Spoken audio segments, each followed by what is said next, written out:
Hello दोस्तों, कैसे हैं आप लोग। आई होप आप लोग बहुत अच्छे होंगे।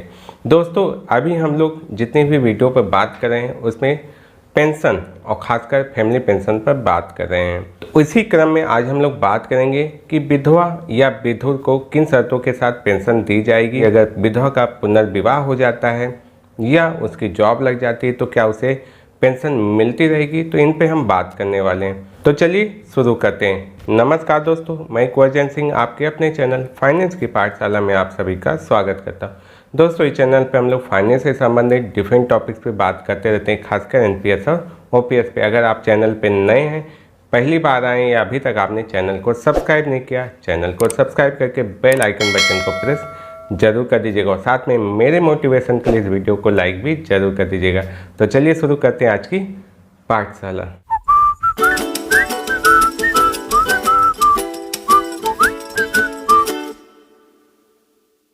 दोस्तों, हम देख रहे हैं केंद्रीय सिविल सेवा पेंशन नियम 2021 को और यहाँ पर हम पेंशन की बात कर रहे हैं। खासकर अभी इस वीडियो में हम लोग फैमिली पेंशन पे बात कर रहे हैं। तो हम चलते देखते हैं किसी विधुर या विधवा को किस कंडीशन में पेंशन मिलने वाली है। इसके लिए हम लोग उस डॉक्यूमेंट के पेज नंबर 41 पर पहुँच चुके हैं। ये कहता है 8 का, यदि किसी मृतक कर्मचारी या पेंशन भोगी किसी विधवा या विधुर को छोड़ जाता है या छोड़ जाती है तो कुटुंब पेंशन उपनियम 2 में विनिर्दिष्ट दर पर ऐसे विधवा या विधुर को मृत्यु की तारीख तक या पुनर्विवाह होने तक जो भी पहले हो दे होगी। और कुटुंब पेंशन के लिए विधवा या विधुर की पात्रता उसकी अंश स्रोतों से आय की रकम से प्रभावित नहीं होगी। तो यहाँ पर पेंशन का मसला ये होता है कि अगर आपको जॉब मिल रही है तब भी आपको पेंशन मिलती रहेगी, लेकिन आगे भी बात की गई कि पेंशन बंद भी की जा सकती है। तो उस कंडीशन को भी देखते हैं। जहां मृतक सरकारी कर्मचारी की उत्तरजीवी निसंतान विधवा हो तो निसंतान विधवा द्वारा पुनर्विवाह करने पर उसको कुटुंब पेंशन का संदाय जारी रहेगा यदि सभी अन्य स्रोतों से उसकी आय इस नियम के उपनियम 2 के अधीन न्यूनतम कुटुंब पेंशन की रकम और उस पर अनुग्रह महंगाई राहत से कम हो। तो यहाँ पर जब तक आपकी आय कम है आपके पेंशन से, तभी तक आपको पेंशन मिलेगी। आगे देख लेते हैं, कुछ और स्पष्टीकरण दिए गए हैं।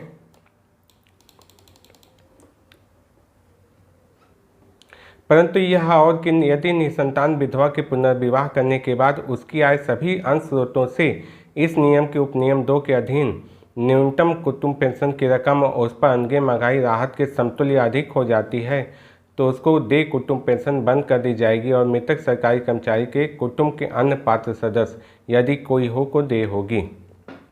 तो फैमिली पेंशन तो मिलेगी, लेकिन तब विधवा को न मिलकर किसी और पात्र सदस्य को, जैसे तब हो सकता है कि माता या पिता को दिया जाए। क्रम में बहनी संतान की बात की गई है तो बच्चा है नहीं कि उसे पेंशन मिलेगी।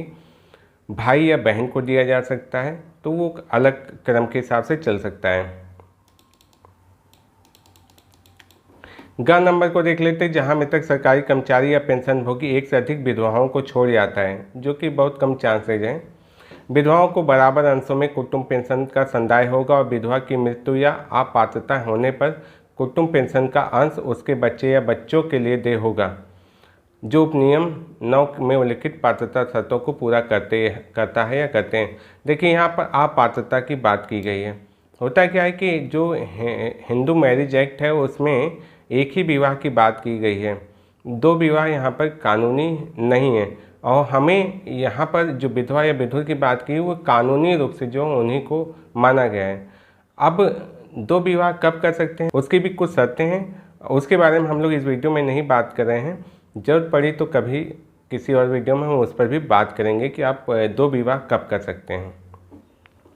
यदि विधवा या कोई बच्चा नहीं है तो कुटुंब पेंशन का उसका अंश समाप्त नहीं होगा, किंतु दूसरी विधवाओं को बराबर अंशों में दे होगा, या यदि केवल एक ही विधवा हो तो पूर्ण रूप से उसे दे होगा। तो ये तो है ही कि एक विधवा है तो उसे देना ही है।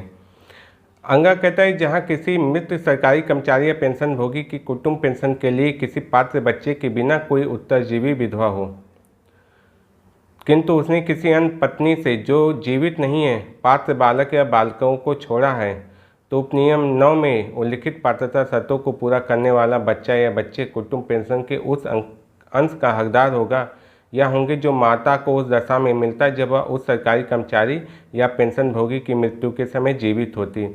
ऐसे बच्चे या बच्चों को या विधवाओं को दे कुटुंब पेंशन का अंश या अंशों को संदाय बंद होने पर ऐसे या अंश या ऐसे सभी अंश समाप्त नहीं होंगे, किंतु उपनियम 9 के अनुसार अन्यथा पात्र अन्य विधवा या विधवाओं या बच्चा या बच्चों को बराबर अंशों में दे होगा। या केवल एक ही विधवा या बच्चा हो तो पूर्ण रूप से उसे दे होगा। तो यहाँ पर बात किया गया है कि अगर कोई सरकारी कर्मचारी है और या पेंशनभोगी उसकी मृत्यु हो जाती है और उसकी पत्नी भी नहीं है, लेकिन उससे जीवित बच्चा है, तो उसे पेंशन देने के बारे में बात की गई, शर्तों को बताया गया है। आगे स्पष्टीकरण आगे थोड़ी सी बात की गई कि परंतु यदि मृतक सरकारी कर्मचारी या पेंशनभोगी कुटुंब पेंशन के लिए पात्र बच्चा या बच्चों सहित विधवा को छोड़ जाता है, तो विधवा को दे कुटुंब पेंशन का अंश का संदाय बंद होने पर ऐसा अंश खंड ग और उपनियम 9 के अनुसार उसके बच्चे या बच्चों को दे होगा। जब विधवा को बंद होगा तब बच्चों को चालू हो जाएगा। होता क्या है बहुत बार कि पुनर्विवाह की स्थिति में विधवा को वहाँ पर बंद हो जाता है और तभी बच्चों के लिए चालू हो जाता है।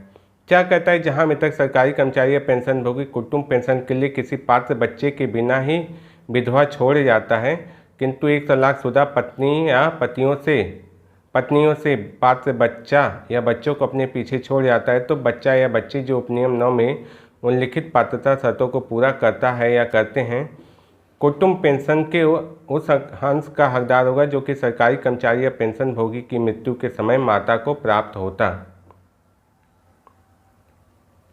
यदि उसका तलाक नहीं हुआ होता, ऐसे बच्चे या बच्चों की अथवा विधवा या विधवाओं को दे कुटुंब पेंशन का अंश या अंशों का संदाय बंद होने पर ऐसे अंश या ऐसे सभी अंश समाप्त नहीं होंगे, किंतु उपनियम 9 के अनुसार अन्यथा पात्र अन्य विधवा या विधवाओं या अन्य बच्चा या बच्चों को बराबर अंशों में दे होगा। या केवल एक ही विधवा या बच्चा है तो पूर्ण रूप से उसे दे होगा। तो यहाँ पे तलाकशुदा की बात की गई कि तलाकशुदा पत्नी या पत्नियां हैं तो उनसे जो बच्चे होंगे उनको भी यहाँ पर पात्र माना जाएगा। पॉइंट 6 थोड़ा इम्पोर्टेंट है। यहाँ बात की गई है कि पेंशनभोगी कुटुंब पेंशन के लिए किसी पात्र बच्चे के बिना ही विधवा छोड़े जाता है, किंतु अमान्य करणी विवाह से जन्मे पात्र बच्चे या बच्चों को अपने पीछे छोड़ जाता है। तो अमान्य करणी विवाह से जन्मे बच्चे या बच्चों जो उपनियम 9 में उल्लिखित पात्रता शर्तों को पूरा करता है या करते हैं, कुटुंब पेंशन अंश के लिए पात्र होगा।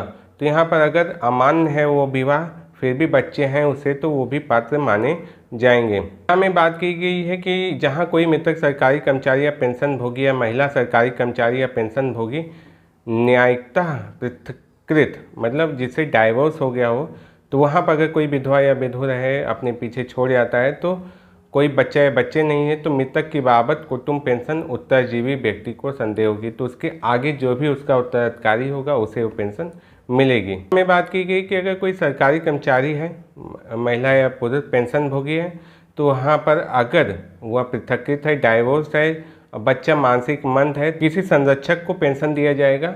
अगर संरक्षक बदल जाता है तो वस्तुतः जो नया संरक्षक होगा उसे वो पेंशन दी जाएगी। का वाला बिंदु थोड़ा इम्पोर्टेंट है। एक निसंतान विधवा का अपने पुनर्विवाह के पश्चात यह कर्तव्य होगा कि वह पेंशन संवितरण प्राधिकारी को वर्ष में एक बार यह प्रमाण पत्र प्रस्तुत करे कि उसने अपनी आजीविका का उपार्जन प्रारंभ नहीं किया है। तो यहाँ पर हमेशा साल में एक बार देते रहना होगा कि अभी भी उनके पास आय का और कोई सोर्स नहीं है। तो जो बिंदु मुझे इसमें इम्पॉर्टेंट लगे मैंने उस पर बात की। अगर आपका कोई स्पेशल केस है तो आप मुझे बताइएगा, मैं देखूंगा इसमें कौन सा पॉइंट आपसे संबंधित है। ये वीडियो आपके लिए कितनी यूजफुल है, इन्फॉर्मेटिव, मुझे कमेंट करके जरूर बताइएगा। मैं इस चैनल पर ऐसे यूजफुल कंटेंट लाता रहता हूँ। चैनल को सब्सक्राइब करके बेल आइकन बटन को प्रेस जरूर कर दीजिएगा। तो चलिए मिलते हैं नेक्स्ट वीडियो में ऐसी इन्फॉर्मेशन, नॉलेज और अपडेट के साथ। तब तक के लिए नमस्कार।